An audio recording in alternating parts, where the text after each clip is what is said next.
Hello friends, नमस्कार। मैंने UP PAT 2021 के सॉल्यूशन में एक वीडियो पार्ट 1 बनाया है। आप लोग उसको ज़रूर देखिएगा, जिसमें क्वेश्चन नंबर 1 से लेके 73 तक मैंने कवर किए हैं। और चूँकि वीडियो लॉन्ग होने की वजह से मैंने उस वीडियो को वहीं से शॉर्ट कर दिया था और बाकी दूसरा वीडियो प्रोवाइड कर रहा हूँ, जो वीडियो पार्ट 2 के नाम से रहेगा। आप लोग इसको कवर करिएगा। और ये 2021 का व्याख्यात्मक दृष्टि से सॉल्व किया गया पेपर है, जो उम्मीद है कि क्वेश्चन आपको ज़रूर पसंद आए होंगे और इसकी व्याख्या जो होगी वो भी आपको ऑथेंटिक लगेगी। और अगर इसके बावजूद भी कोई आंसर आपको रॉन्ग लगता है तो आप कमेंट कर सकते हैं और सही आंसर बता सकते हैं, है ना। तो आगे बढ़ने से पहले आप जो फ्रेंड्स नए हैं मेरे चैनल को सब्सक्राइब करें, और अगर वीडियो पसंद आता है तो लाइक और शेयर भी करें। तो आइए देखते हैं अगला क्वेश्चन, जैसा कि आप स्क्रीन पर देख रहे हैं। क्वेश्चन नंबर 74 है, यानी कि संयुक्त राज्य अमेरिका और भूतपूर्व सोवियत संघ के संदर्भ में देतांत यानी डेटेंड का तात्पर्य क्या है। तो यहाँ पर इसका तात्पर्य है, आप देख सकते हैं कि दोनों के मध्य तनाव में शिथिलता। तो यहाँ इसकी व्याख्या हम देखते हैं कि संयुक्त राज्य अमेरिका और भूतपूर्व सोवियत संघ के संदर्भ में देतांत का तात्पर्य दोनों शक्तियों के मध्य तनाव में शिथिलता से लिया गया है। देतांत एक फ्रेंच शब्द है जिसका शाब्दिक अर्थ होता है तनाव में शिथिलता, यानी रिलैक्सेशन ऑफ टेंशन। देतांत की समयावधि में दोनों शक्तियों के मध्य सामंजस्यपूर्ण संबंधों का बनना, शांतिपूर्ण सहअस्तित्व की नीति को अपनाना, आर्थिक, वैज्ञानिक और तकनीकी सहयोग आदि को अपनाया गया तथा दोनों शक्तियां मैत्रीपूर्ण सहयोग की तरफ उन्मुख हुई। किंतु देतांत का अर्थ शीत युद्ध का समापन नहीं था, दोनों शक्तियों में प्रतिस्पर्धा भी विद्यमान थी। क्वेश्चन नंबर नेक्स्ट है, राम मनोहर लोहिया किसके समर्थक थे। तो राम मनोहर लोहिया जो है वो विकेंद्रीकृत समाजवाद के समर्थक थे। यहाँ पर दिया गया है कि राम मनोहर लोहिया विकेंद्रीकृत समाजवाद के समर्थक थे। राम मनोहर लोहिया ने चौखंबा शासन का विचार प्रस्तुत किया, जिसके अंतर्गत उन्होंने शक्ति के स्रोत को नीचे से ऊपर की तरफ यानी ग्राम, मंडल, प्रांत व केंद्र प्रवाहित किया।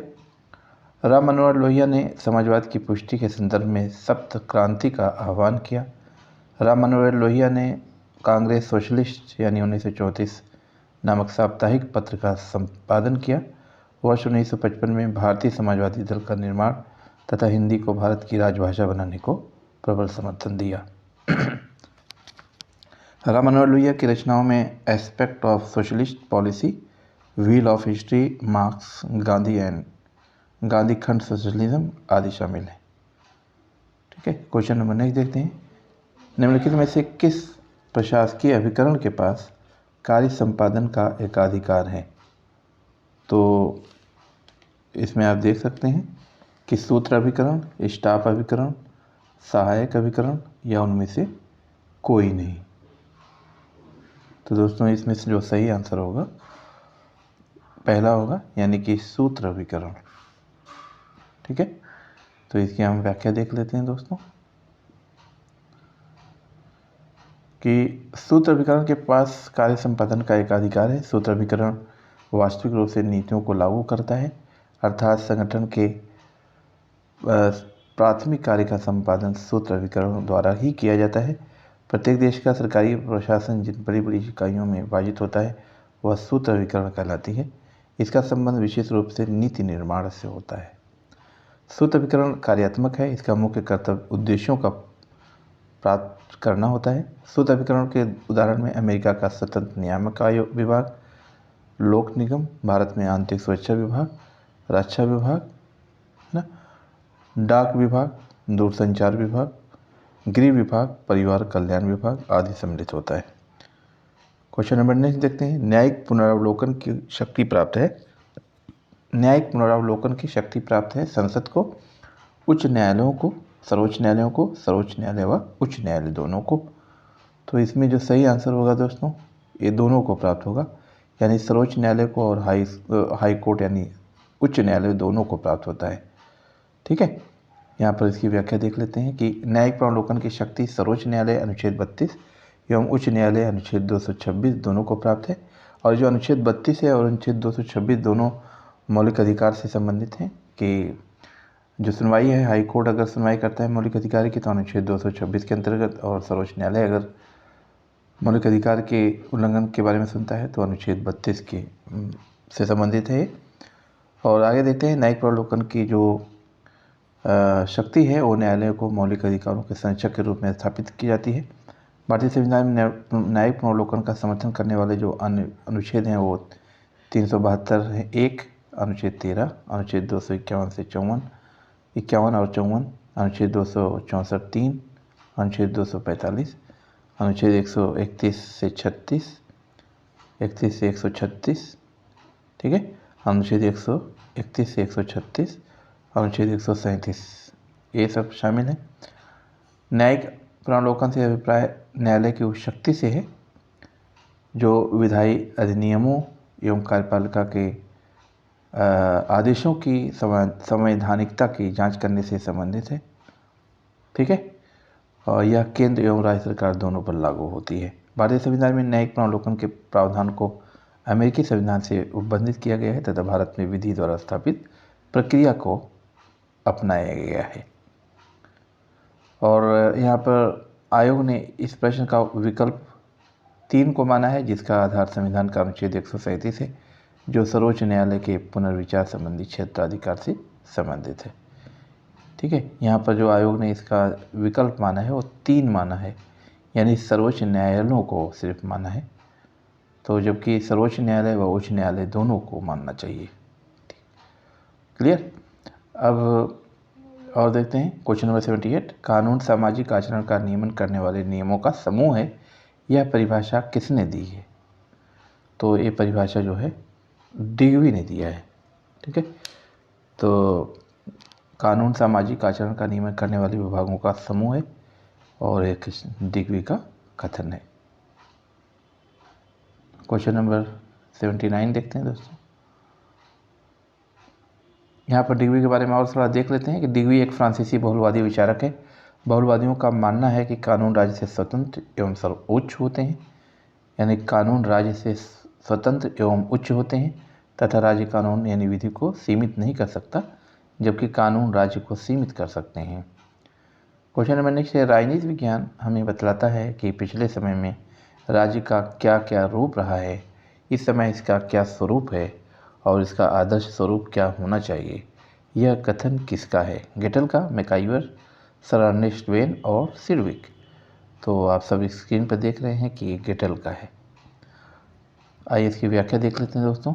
राजनीति विज्ञान हमें बतलाता है कि पिछले समय में राज्य का क्या क्या रूप रहा है, इस समय इसका क्या स्वरूप है और इसका आदर्श स्वरूप क्या होना चाहिए। यह कथन गेटल द्वारा अभिव्यक्त किया गया है। गेटल का मानना है कि राजनीति विज्ञान के अंतर्गत राज्य के अतीत, वर्तमान व भविष्य तथा साथ ही राजनीतिक संगठनों और राजनीतिक सिद्धांतों का भी अध्ययन किया जाता है। भारत के संविधान के अंतर्गत निम्नलिखित में से कौन सा एक मूल कर्तव्य नहीं है? तो दोस्तों इसका जो लोक निर्वाचन में मतदान करना, यह जो है मूल कर्तव्य नहीं है। बाकी मूल कर्तव्य में वैज्ञानिक मनोभाव का विकास करना है, सार्वजनिक संपत्ति की सुरक्षा करना है, संविधान से आबद्ध रहना और इसके आदर्शों का सम्मान करना है, ठीक है। और मूल कर्तव्य के बारे में थोड़ा जान लेते हैं क्या है। तो मूल कर्तव्य भारत के संविधान के अंतर्गत लोक निर्वाचन में मतदान करना है, मूल कर्तव्य नहीं है, जैसा कि पहले भी बताया गया। भारतीय संविधान में मूल कर्तव्य 42वें संविधान संशोधन अधिनियम 1976 द्वारा सरदार स्वर्ण सिंह समिति की अनुशंसा पर संविधान के भाग 4 क में अनुच्छेद 51 क में उपबंधित किए गए हैं। मूलों से मौलिक कर्तव्यों की संख्या 10 थी, किंतु वर्तमान में मौलिक कर्तव्यों की संख्या 11 हो गई है। 11वें मौलिक कर्तव्य को 86वें संविधान संशोधन 2002 के द्वारा जोड़ा गया है, ठीक है। और इसी के तहत शिक्षा का अधिकार भी जोड़ा गया है, ठीक है। मौलिक कर्तव्यों की अवधारणा सोवियत संघ से ली गई है। क्वेश्चन नंबर नेक्स्ट, स्वतंत्रता और समानता एक दूसरे के विरोधी हैं, यह मत किसका था? तो दोस्तों ये जो मत है वो लॉर्ड एक्टन का है और हम इसकी व्याख्या यहाँ देख लेते हैं कि स्वतंत्रता और समानता एक दूसरे के विरोधी हैं और ये एक्टन का है। लॉर्ड एक्टन का मानना था कि समानता की उत्कृष्ट अभिलाषा के कारण स्वरूप एक बार फिर देखते, समानता की उत्कृष्ट अभिलाषा के कारण स्वरूप स्वतंत्रता की आशा पूर्णतः व्यर्थ हो गई है, इसलिए स्वतंत्रता और समानता एक साथ नहीं हो सकते। यह कहना था कि समानता प्रकृति प्रदत्त न होकर कृत्रिम होती है, जबकि स्वतंत्रता प्रकृति प्रदत्त होती है। और लास्की क्या कहते हैं इसमें देखते हैं कि लास्की का मानना है कि राज्य का उद्देश्य स्वतंत्रता व समानता दोनों प्रदत्त करना है। लास्की ने स्वतंत्रता और समानता को एक दूसरे का पूरक माना है। और टी एच ग्रीन ने स्वतंत्रता के संदर्भ में कहा है कि स्वतंत्रता उन कार्यों को करने एवं उपभोग करने की शक्ति देती है जो कार्य करने एवं उपभोग करने योग्य होते हैं। क्वेश्चन नंबर नेक्स्ट, निम्नलिखित में से कौन सी पुस्तक हेनरी फ्योल की रचना है ना।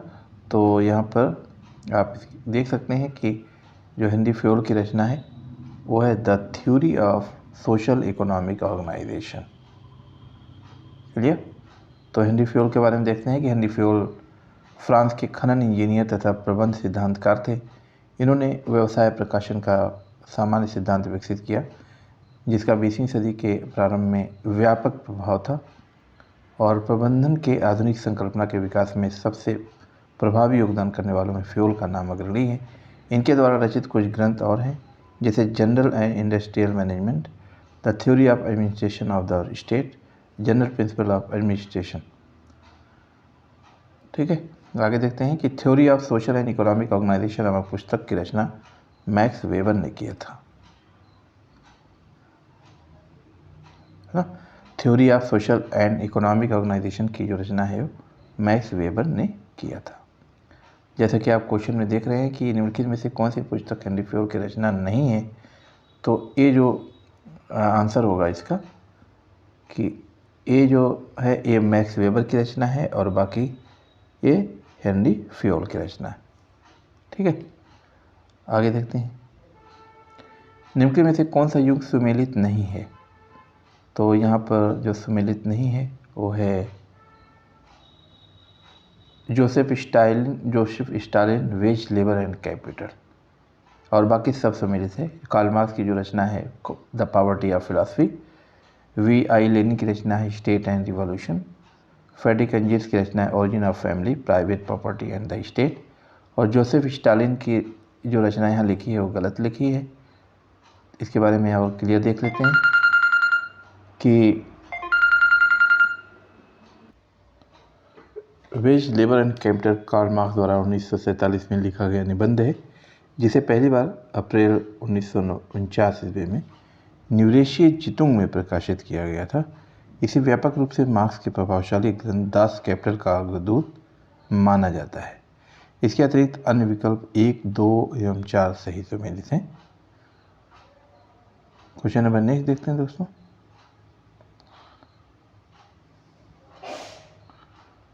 निम्नलिखित में से कौन राष्ट्रीय हित को विश्व राजनीति का अंतिम और निर्णायक तत्व मानता है। तो इसमें है मार्गेनथाउ, है ना। तो इसका सही आंसर होगा मार्गेनथाउ।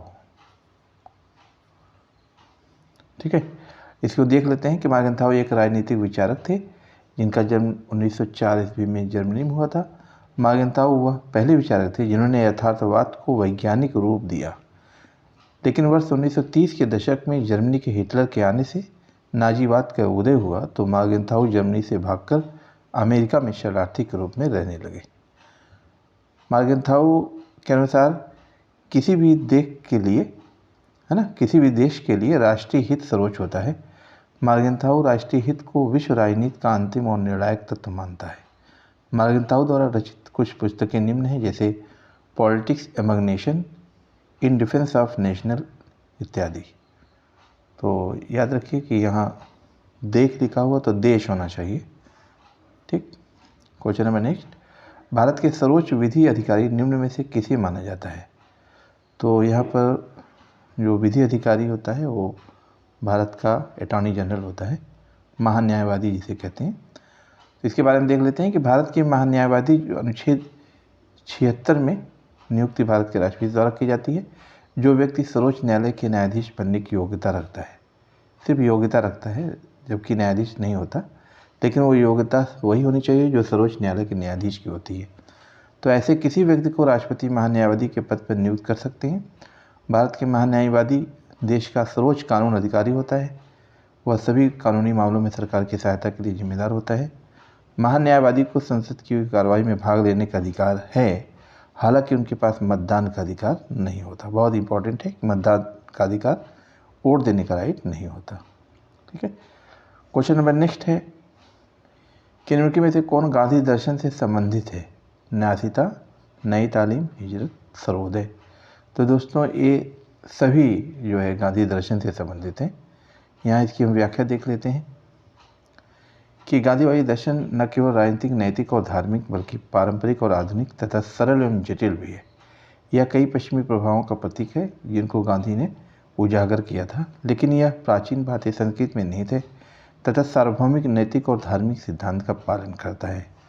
गांधीवादी विचारधारा आदर्शवाद पर नहीं बल्कि व्यवहारिक आदर्शवाद पर बल देती है। न्यासिता, नई तालीम, हिजरत, यानी न्यासिता, नई तालीम, हिजरत, सर्वोदय गांधी दर्शन से संबंधित है। क्वेश्चन नंबर नेक्स्ट है, भारत के निर्वाचन आयोग का प्रावधान किस अनुच्छेद में है ना? तो ये अनुच्छेद 324 में है। यहाँ पर हम देख लेते हैं इसकी व्याख्या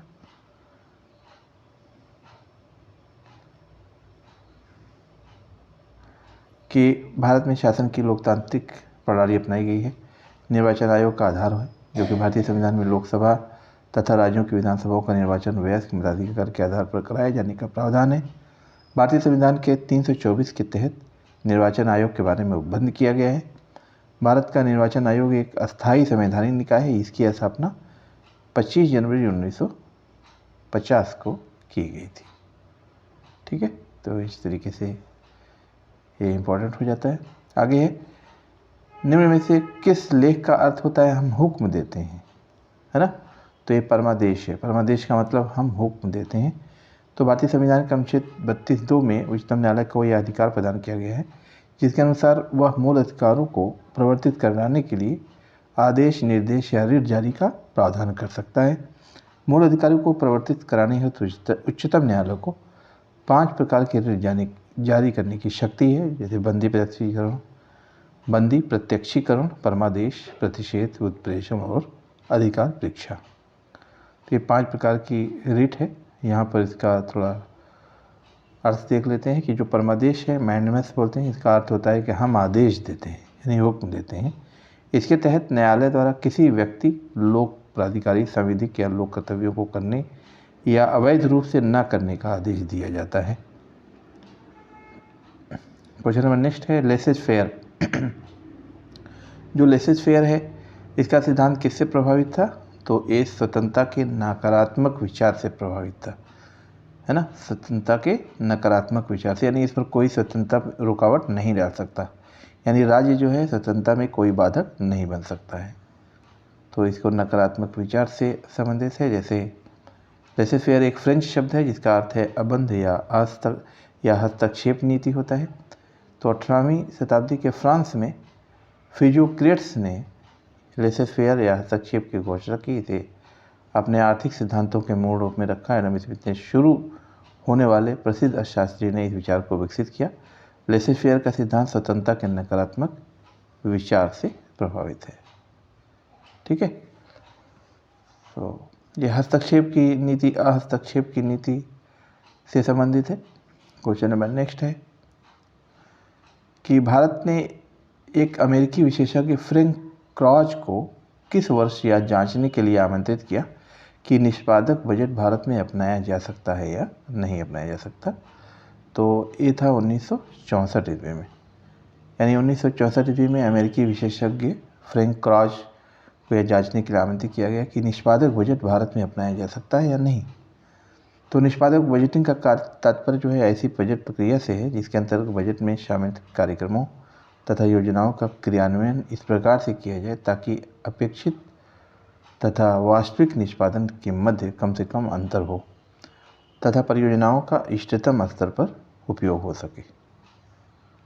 ठीक है, आगे देखते हैं।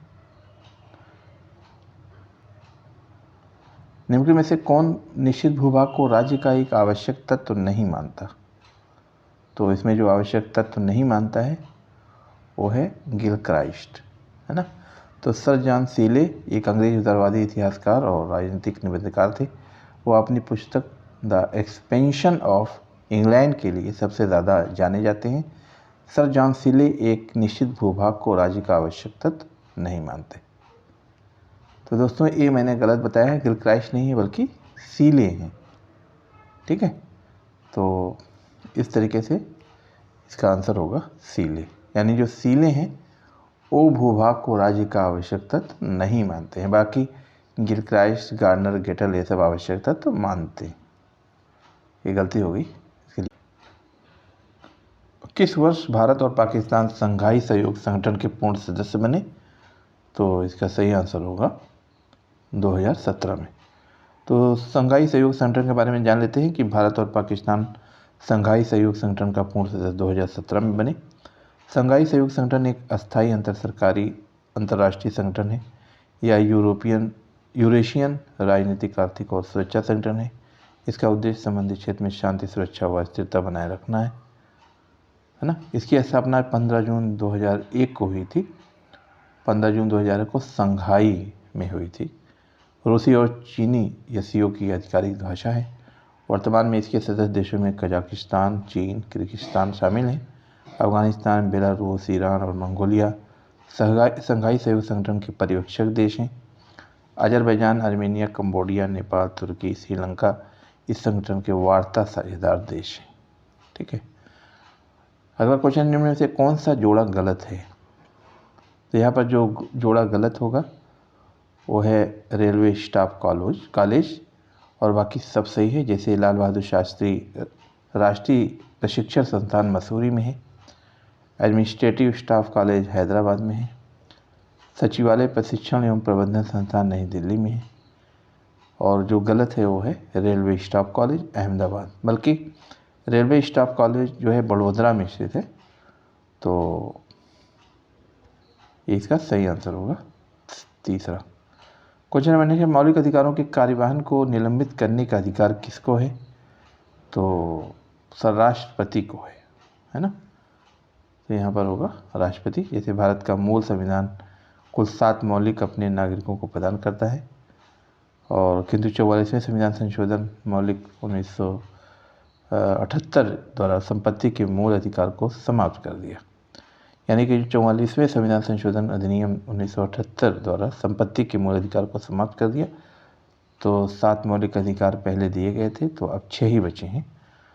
तो वर्तमान में भारतीयों को कुल 6 मूल अधिकार प्राप्त हैं, जिसमें समानता का अधिकार, स्वतंत्रता का अधिकार है ना, और शोषण के विरुद्ध अधिकार, धार्मिक स्वतंत्रता का अधिकार, संस्कृति एवं शिक्षा संबंधी अधिकार, संवैधानिक उपचारों का अधिकार।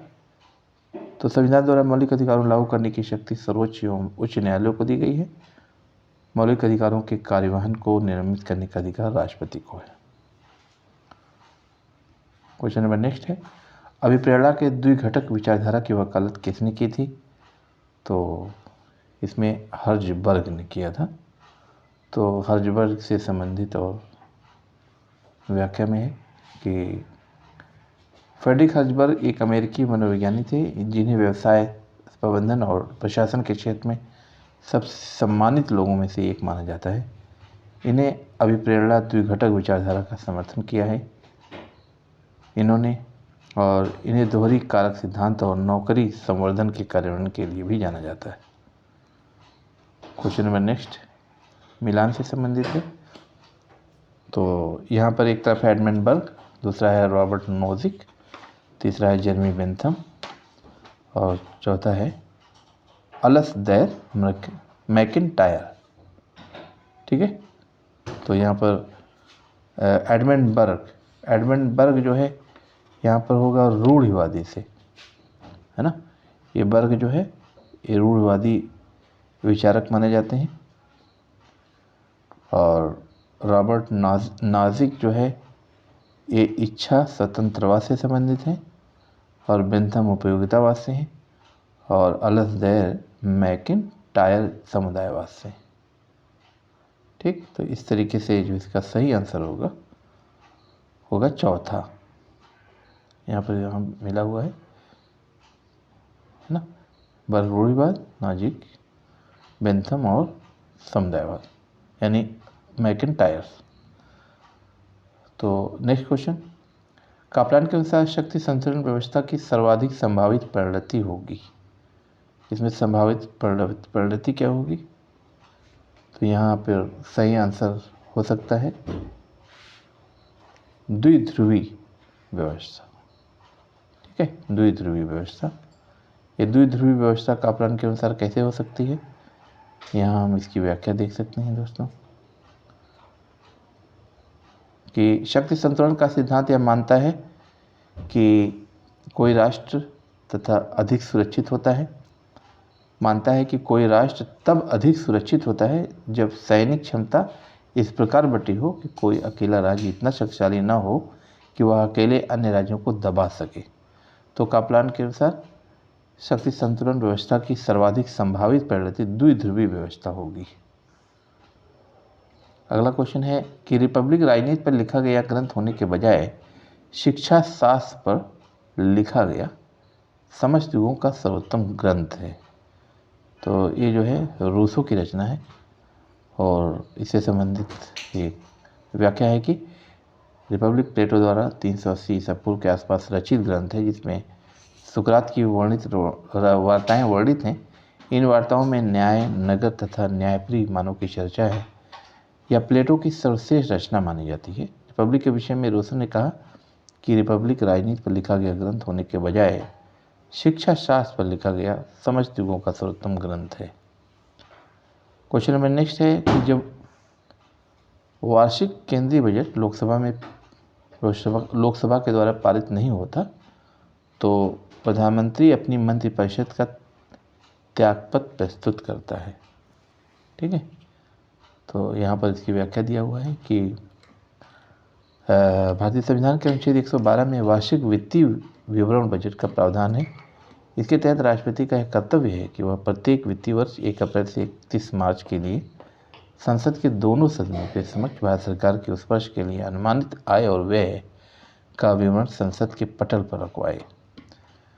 जब वार्षिक वित्तीय विवरण यानी बजट लोकसभा द्वारा पारित नहीं होता तो प्रधानमंत्री को अपनी मंत्रिपरिषद का त्यागपत्र प्रस्तुत करना पड़ता है। क्वेश्चन नंबर निम्नलिखित युग्मों में से कौन सा उत्तम शासन का सार है? तो यहाँ पर उत्तम शासन का सार जो होगा वो होगा पारदर्शी और जवाबदेह प्रशासन, है ना। यानी पारदर्शी और जवाबदेह प्रशासन का मतलब क्या है, यहाँ दिया हुआ है कि पारदर्शी और जवाबदेह प्रशासन उत्तम प्रशासन का सार है। सुशासन का तात्पर्य किसी सामाजिक राजनीतिक इकाई जैसे नगर निगम, राज्य सरकार आदि को इस प्रकार चलाना है कि वह वांछित परिणाम दे। सुशासन के अंतर्गत बहुत सी चीज़ें आती हैं जिसमें अच्छा बजट, सही प्रबंधन, कानून का शासन, सदाचार आदि शामिल है। क्वेश्चन नंबर 101 देखते हैं दोस्तों। निम्नलिखित में से कौन भाषा को राष्ट्रवाद के विकास के लिए सबसे महत्वपूर्ण कारक मानता है ना। तो सभी मानते हैं, यानी मैजिनी भी मानते हैं, फिक्टे भी मानते हैं और रैमजी म्यूर भी मानते हैं। तो इसका आंसर होगा उपयुक्त सभी। क्यों मानते हैं, यहाँ दिया हुआ है कि राष्ट्रवाद वह विश्वास है कि लोगों का एक समूह इतिहास, परंपरा, भाषा, जातीयता या जातिवाद और संस्कृति के आधार पर खुद को विभाजित करता है। इन सीमाओं के कारण वे एक निष्कर्ष पर पहुंचते हैं कि उन्हें अपने स्वयं के निर्णयों के आधार पर अपना स्वयं का संप्रभु राजनीतिक समुदाय राष्ट्र स्थापित करने का श्रेय है।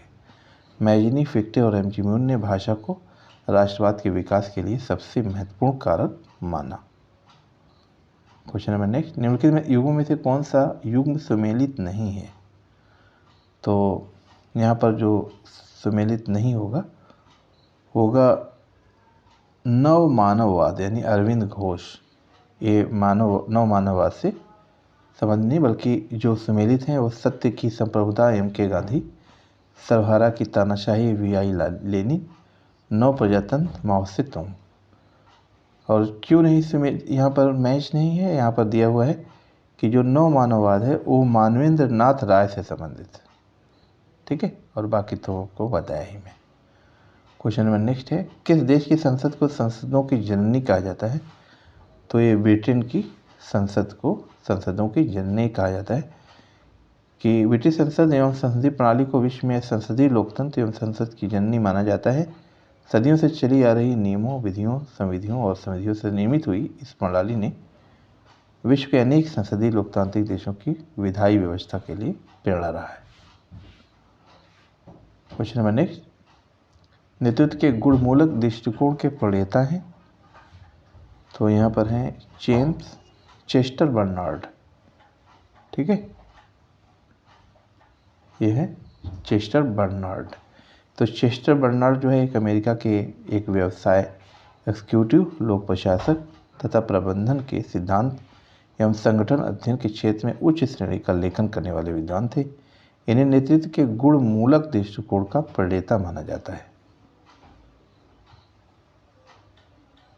किसने कहा कि राजनीति को विज्ञान मानना तो बहुत दूर रहा, यह कलाओं में भी सबसे पिछड़ी हुई कला है। तो यहाँ पर इसका सही आंसर होगा बक्कल, है ना। कलाओं में भी सबसे पिछड़ी हुई कला कहने वाले बक्कल थे। आइए देखते हैं इससे जुड़ा हुआ एक्सप्लेनेशन है। क्यों कहा? हेनरी थॉमस बक्कल जो है ये 24 नवंबर 1821 से 29 और 1862 एक अंग्रेज इतिहासकार थे और सभ्यता के अधूरे इतिहास के लेखक और एक मजबूत शौकिया शतरंज खिलाड़ी थे। उन्हें वैज्ञानिक इतिहास का पिता भी कहा जाता है।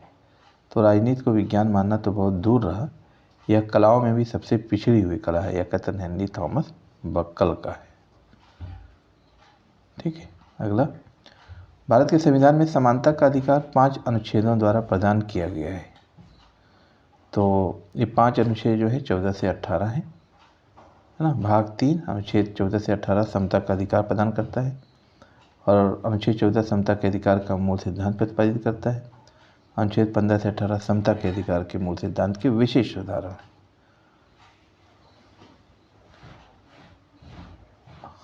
यहाँ मिलाना है। मिलाना जो है जैसे वैश्विक सदस्यता एवं सामान्य उद्देश्य, क्षेत्रीय सदस्यता एवं सामान्य उद्देश्य, क्षेत्रीय सदस्यता एवं सीमित उद्देश्य, वैश्विक सदस्यता एवं सीमित उद्देश्य। तो यहाँ पर जो पहला है वैश्विक सदस्यता एवं सामान्य उद्देश्य, AUNO से, ठीक है। और दूसरा है क्षेत्रीय सदस्यता एवं सामान्य उद्देश्य, ये यूरोपीय यूनियन से, ठीक है। और तीसरा जो है क्षेत्रीय सदस्यता एवं सीमित उद्देश्य, ये NATO से। और चौथा जो है वैश्विक सदस्यता एवं सीमित उद्देश्य, ये ILO से, ठीक है। यहाँ पर इसका मैच दिया हुआ है। अगला क्वेश्चन, संयुक्त राष्ट्र के किस महासचिव ने 1992 में अपनी report an agenda for piece सुरक्षा परिषद को सौंपी? तो इसको सौंपने वाले जो थे उसमें कोफी अन्नान, बुतरस बुतरस-घाली, कुर्ट वाल्दीम और यू थॉन्ट। तो इसमें जो सही आंसर होगा बुतरस बुतरस-घाली, है ना। आइए इसके एक्सप्लेन देख लेते हैं। एक्सप्लेनेशन कि बुतरस बुतरस-घाली मिस्र के एक राजनेता और राजनयिक थे। वे संयुक्त राष्ट्र संघ के 6ठे महासचिव के रूप में अपनी सेवाएं भी दी। इस पद पर रहते हुए यूगोस्लाविया के गोलमाल और नवाडा नरसंहार सहित कई विश्व संकटों से घिरे रहे और इन्होंने संयुक्त राष्ट्र के महासचिव रहते हुए 1992 में अपनी report an agenda for piece सुरक्षा परिषद को सौंपी थी।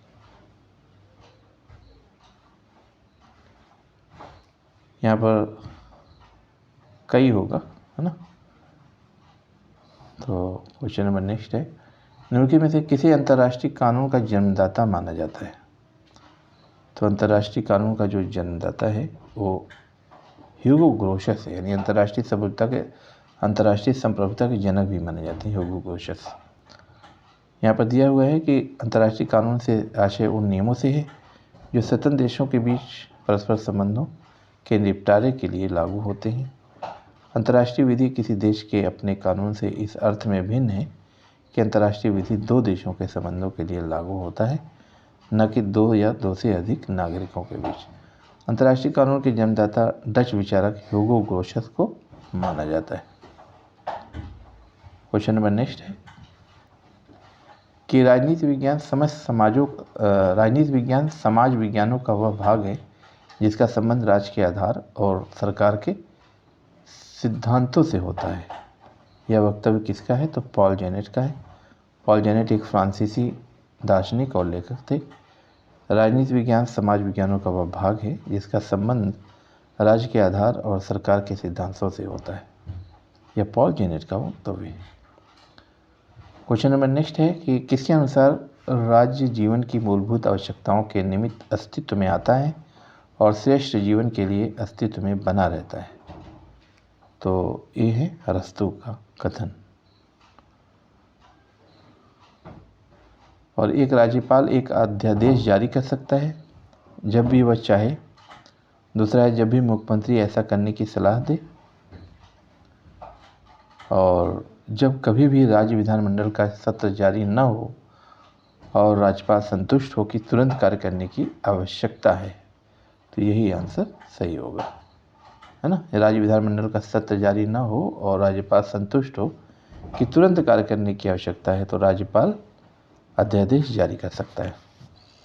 ये संविधान के अनुच्छेद 213 के तहत राज्यपाल को अध्यादेश जारी या प्रख्यापित करने की शक्ति है। अध्यादेश उस समय को छोड़कर जब किसी राज्य के विधानसभा सत्र में है या विधान परिषद वाले राज्य में विधानमंडल के दोनों सदन सत्र में है या किसी समय राज्यपाल को यह समाधान हो जाता है कि ऐसी परिस्थितियां विद्यमान हैं जिनके कारण तुरंत कार्रवाई करने की आवश्यकता है तो राज्यपाल अध्यादेश प्रख्यापित कर सकता है। अगला है हूवर आयोग ने निम्न में से किस पर आधारित संगठन के निर्माण की सिफारिश की थी? तो हूवर आयोग ने तो प्रयोजन इसका सही आंसर होगा, है ना। यानी कि हूवर आयोग ने संगठन के निर्माण की सिफारिश की थी तो प्रयोजन आधारित संगठन के निर्माण की सिफारिश की थी। तो हूवर आयोग ने प्रयोजन पर आधारित संगठन के निर्माण की सिफारिश की थी। इस आयोग का गठन संयुक्त राज्य अमेरिका में 1949 में किया गया। इस आयोग ने निष्पादन बजट शब्दावली का प्रयोग किया था। क्वेश्चन नंबर नेक्स्ट है कि कौन सा सेंटो का सदस्य नहीं था? तो इसमें अमेरिका है। तो सेंटो का सदस्य तुर्की भी है, यूके भी है और पाकिस्तान भी है। तो सेंटो केंद्रीय संधि संगठन है। इसकी स्थापना 24 फरवरी 1955 में हुई। सेंटो को बगदाद संधि एवं मध्य पूर्व संधि संगठन के नाम से भी जाना जाता है। सेंटो की स्थापना ईरान, इराक, पाकिस्तान, तुर्की, इंग्लैंड ने किया था। अगला क्वेश्चन है यदि भारत के राष्ट्रपति को अपना पद त्यागना हो तो उसे पद त्याग का अपना पत्र संबोधित करना चाहिए। तो ये क्वेश्चन उपराष्ट्रपति को संबोधित करना चाहिए, यानी कि अनुच्छेद 56 के अनुसार राष्ट्रपति उपराष्ट्रपति को संबोधित कर अपने हस्तलिखित पत्र के माध्यम से अपने पद से इस्तीफा दे सकता है। संविधान के अनुच्छेद 56 में कहा गया है कि राष्ट्रपति उस तिथि से 5 वर्ष के लिए पद धारण करता है। अगला क्वेश्चन है सामूहिक सुरक्षा व्यवस्था अनुमति नहीं देती। क्या अनुमति नहीं देती? तटस्थता की अनुमति नहीं देती, यानी बाकी सशक्तिकरण की देती है ना। तो यहाँ पर है सामूहिक सुरक्षा व्यवस्था तटस्थता की अनुमति नहीं देती। और सामूहिक सुरक्षा के मूलभूत सिद्धांत के संबंध इस उक्ति की अभिव्यक्ति 1919 में गठित राष्ट्रसंघ और 24 अक्टूबर 1945 को अस्तित्व में आई यूएनओ की मूल धाराओं में स्पष्टता दिखाई पड़ती है। तो इसका सही आंसर होगा तटस्थता की।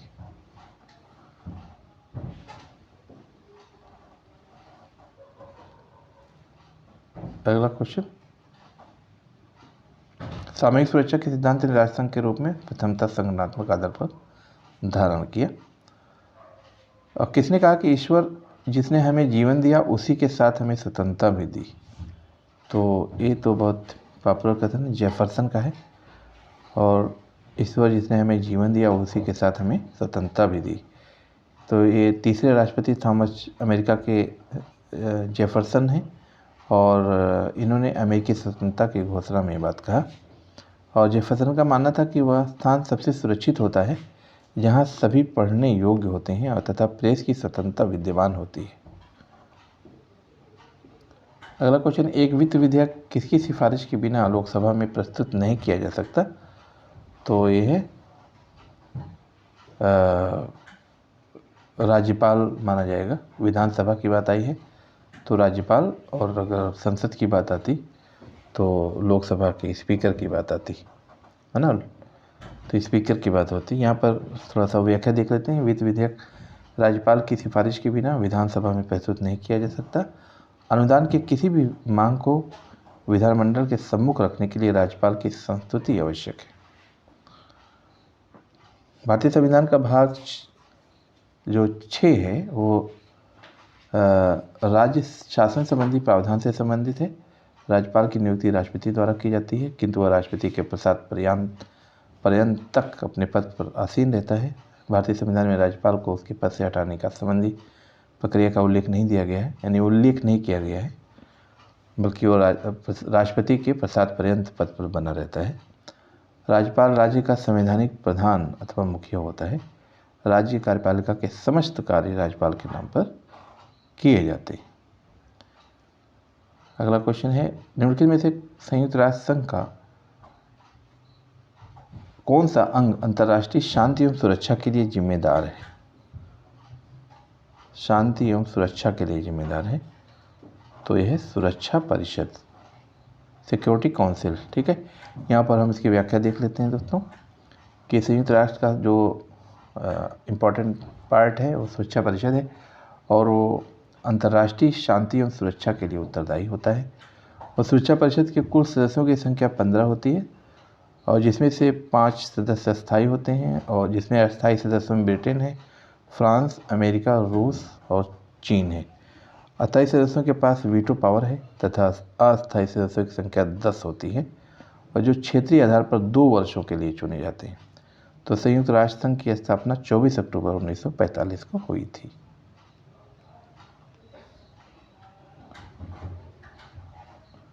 क्वेश्चन नंबर नेक्स्ट है, संयुक्त राष्ट्र संघ के वर्तमान सदस्यों की संख्या 193 है और इसका मुख्यालय न्यूयॉर्क में स्थित है। संयुक्त राष्ट्र संघ को लीग ऑफ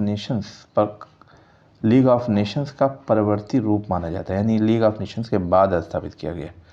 संयुक्त राष्ट्र संघ के 6 अंग हैं, जिसमें शामिल है महासभा, सुरक्षा परिषद, आर्थिक एवं सामाजिक परिषद, अंतर्राष्ट्रीय न्यायालय, न्यास परिषद एवं सचिवालय। क्वेश्चन नंबर नेक्स्ट, कि भारत का सर्वोच्च न्यायालय मुख्य न्यायमूर्ति और अन्य कितने सदस्यों से मिलकर बनता है? तो इसमें जो सही आंसर होगा वो 33 है, और इसका मतलब ये हुआ कि सब 34 सदस्य होते हैं, यानी 34 न्यायाधीश होते हैं। यानी भारत का सर्वोच्च न्यायालय मुख्य न्यायमूर्ति एवं 33 अन्य न्यायाधीशों से मिलकर बनते हैं। तो भारत की एकीकृत न्यायिक व्यवस्था के शीर्ष पर सर्वोच्च न्यायालय स्थित है। सर्वोच्च न्यायालय के गठन संबंधी प्रावधानों का उल्लेख भारतीय संविधान का अनुच्छेद 124 में उल्लेखित है, और सर्वोच्च न्यायालय नई दिल्ली में स्थित है। ठीक है, और सर्वोच्च न्यायालय न्यायाधीशों की संख्या की बात की जाए, संशोधन विधेयक 2019 के अंतर्गत वर्तमान में मुख्य न्यायाधीश एवं 33 अन्य न्यायाधीश हैं। सर्वोच्च न्यायालय के न्यायाधीशों को पद तथा गोपनीयता की शपथ राष्ट्रपति द्वारा दिलाई जाती है। तो सर्वोच्च न्यायालय संविधान के व्याख्याकार व मौलिक अधिकारों के संरक्षक की भूमिका का निर्वहन करता है। क्वेश्चन नंबर नेक्स्ट, कि भारतीय संविधान के किस अनुच्छेद के अंतर्गत सर्वोच्च न्यायालय को अपने निर्णय तथा आदेश के पुनरीक्षण की शक्ति प्राप्त है? तो ये अनुच्छेद 337 के अंतर्गत सर्वोच्च न्यायालय को अपने निर्णय तथा आदेश के पुनरीक्षण की शक्ति प्रदान करता है। अनुच्छेद 135 विद्यमान विधि के अधीन फेडरल न्यायालय की अधिकारिता एवं शक्तियों का उच्चतम न्यायालय द्वारा प्रयोक्तव्य दोनों से संबंधित है, और अनुच्छेद 136 अपील के लिए उच्चतम न्यायालय की विशेष अनुमति से संबंधित है, और अनुच्छेद 138 उच्चतम न्यायालय की अधिकारिता में वृद्धि से संबंधित है। क्वेश्चन नंबर 122 है, कि सूची प्रणाली के अंतर्गत प्रत्येक मतदाता एक पूरी सूची को अपना मत देता है, विभिन्न सूचियों से उम्मीदवारों का चयन करता है, और उम्मीदवारों में से अपनी सूची बना सकता है, किस सूची को अपना मत देता है तथा इसमें उम्मीदवारों की प्राथमिकता इंगित करता है। तो सूची प्रणाली के अंतर्गत प्रत्येक मतदाता एक पूरी सूची को अपना मत देता है और इस सूची प्रणाली Holland, Denmark, Norway, Sweden, Finland, Italy, पश्चिमी जर्मनी आदि में प्रचलित है, यानी पूरी सूची को मत देता है। तो इसलिए इसका आंसर होगा पहला कि पूरी सूची को अपना मत देता है। जैसा कि यहाँ क्वेश्चन को एक बार दिखा देते हैं कि सूची प्रणाली के अंतर्गत प्रत्येक मतदाता एक पूरी सूची को अपना मत देता है। तो इसका यही आंसर होगा कि पूरी सूची को देता है। ठीक है, क्वेश्चन नंबर 123 देखते हैं। निम्न में से किसने पंथ निरपेक्षता का आशय सभी धर्मों को राज्य द्वारा समान संरक्षण बताया? तो ये जवाहरलाल नेहरू ने बताया, है ना। और इसके बाद जो है इसकी व्याख्या में है, जवाहरलाल नेहरू ने पंथ निरपेक्षता का आशय सभी धर्मों को राज्य द्वारा समान संरक्षण बतलाया है। और जवाहरलाल नेहरू सांप्रदायिकता के घोर विरोधी थे, वह धर्मनिरपेक्ष राज्य के समर्थक थे। उनका मानना था कि धर्मनिरपेक्षता को सामाजिक जीवन के प्रत्येक क्षेत्र में व्याप्त किया जाना चाहिए और भारतीय संविधान का अनुच्छेद 25 धर्म की स्वतंत्रता प्रदान करता है। पंडित नेहरू की प्रमुख कृतियों में discovery of India, a bunch of old letters, the unity of India, है ना। तो ये भी माना जाता है। और बिल्कुल अभी 2-3 क्वेश्चन और बचे हैं दोस्तों। और मैं एक बार कहूँगा, जो फ्रेंड्स नए हैं वो मेरे चैनल को प्लीज़ सब्सक्राइब करें और वीडियो को लाइक और शेयर भी करें, जिससे हमारा उत्साह बढ़े और हम वीडियो आपको ऐसे प्रोवाइड करते रहें। अगर कोई आपका सुझाव हो तो आप सुझाव भी दे सकते हैं कमेंट के माध्यम से, ठीक है, मुझे बहुत खुशी होगी। तो क्वेश्चन नंबर नेक्स्ट देखते हैं। प्लेटो ने निम्नलिखित पुस्तकों में किसमें मिश्रित संविधान की अवधारणा का उल्लेख किया है? तो याद रहे कि मिश्रित संविधान की अवधारणा का उल्लेख किया है। तो द रिपब्लिक, द लॉज, और अगला है स्टेट्समैन और पॉलिटिक्स।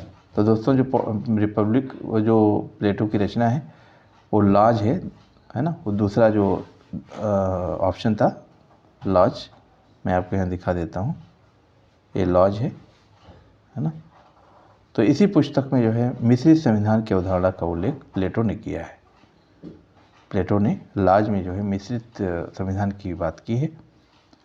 और प्लेटो को प्राचीन राजनीतिक दर्शन का पिता माना जाता है। प्लेटो ने द्वंद्वात्मक, विश्लेषणात्मक, निगमनात्मक, ऐतिहासिक जैसी अध्ययन पद्धतियों का उपयोग किया। द रिपब्लिक प्लेटो की प्रमुख कृति है। प्लेटो की अन्य रचनाओं में द स्टेट्समैन, द लॉज, सुकरात संवाद, अपोलॉजी आदि शामिल है। और लास्ट क्वेश्चन है, किसने कहा था कि राज्य की नीति निषेध तत्व एक ऐसे चेक की तरह है जिनका भुगतान बैंक की सुविधा पर निर्भर करता है? तो बैंक की सुविधा पर निर्भर करता है, ये किसने कहा है? तो दोस्तों ये जो है के.टी. शाह ने कहा है ना। तो एक ऐसे चेक की तरह है जिसका भुगतान बैंक की सुविधा पर निर्भर करता है। और ये भाग 4 के अनुच्छेद 36 से 51 तक में नीति निषेध तत्व को बताया गया है। भाग 4 अनुच्छेद 36 से 51 तक में चीज वर्णित है। राज्य की निषेध तत्वों की अवधारणा का प्रावधान भारतीय संविधान में आयरलैंड से लिया गया है। और राज्य की नीति निषेध तत्व न्यायालय में वाद योग्य नहीं, यानी न्यायालय में चैलेंज नहीं किया जा सकता, ठीक है। और इसका जो प्रवर्तन है न्यायालय द्वारा नहीं कराया जा सकता। तो इस तरीके से मैंने 125 क्वेश्चन कंप्लीट कर लिए हैं। और एक बार और बताना चाहूँगा कि मेरी पार्ट 1 वीडियो में क्वेश्चन नंबर 1 से लेके 73 यानी 1 से 73 तक के क्वेश्चन दिए हुए हैं। और पार्ट 2 में 74 से 125 तक, 74 से 125 तक क्वेश्चन कवर किए गए हैं, है ना। आप लोग इसको ज़रूर देखिएगा और इससे फ़ायदा उठाइए। ज़्यादा से ज़्यादा क्वेश्चन को रिपीट करें, बार बार पेपर सॉल्व करें। और मैं जो पीजीटी के सभी जो सेट हैं, जितने एग्ज़ाम हो चुके हैं, कोशिश करूँगा कि 1 बाय 1 सभी को आपके सामने, आपके समक्ष प्रस्तुत करूँ। आप लोग उसको बार बार पढ़ें और एग्ज़ाम के जो कॉन्सेप्ट हैं उसको समझें, अपनी तैयारी में निकाल लें। तो एक बार मैं फिर कहूँगा, फ्रेंड जो नए हैं वो प्लीज़ मेरे चैनल को सब्सक्राइब करें। तो मिलते हैं नेक्स्ट वीडियो में। मेरा वीडियो लास्ट तक देखने के लिए बहुत बहुत धन्यवाद।